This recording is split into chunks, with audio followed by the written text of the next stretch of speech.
Network তো বন্ধ হয়ে গেছে।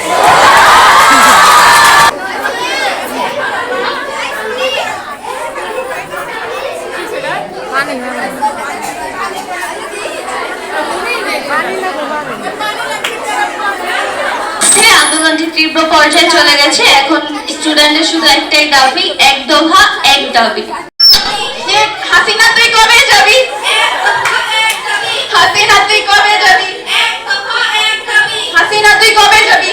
আমাদের সকলের সামনে শেষ বক্তব্য রাখতে যাচ্ছে।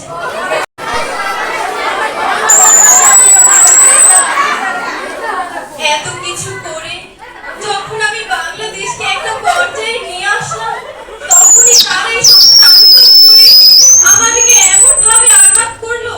আমি যেখানে মানুষের উন্নয়ন করবো, যেখানে মানুষকে সেবা দান করবো, সেখানেই তারা আঘাত করলো। আমি যত দেখি ততই আমার কষ্ট হয়। আমি আর কিছু বলতে পারছি না।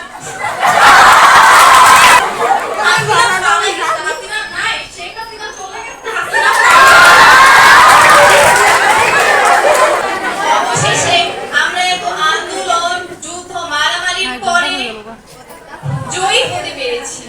শেখ হাসিনা পদত্যাগ করে দেশ থেকে পালিয়ে গেছে। সে নাকি পালিয়ে যায়, কি আজব তাই না?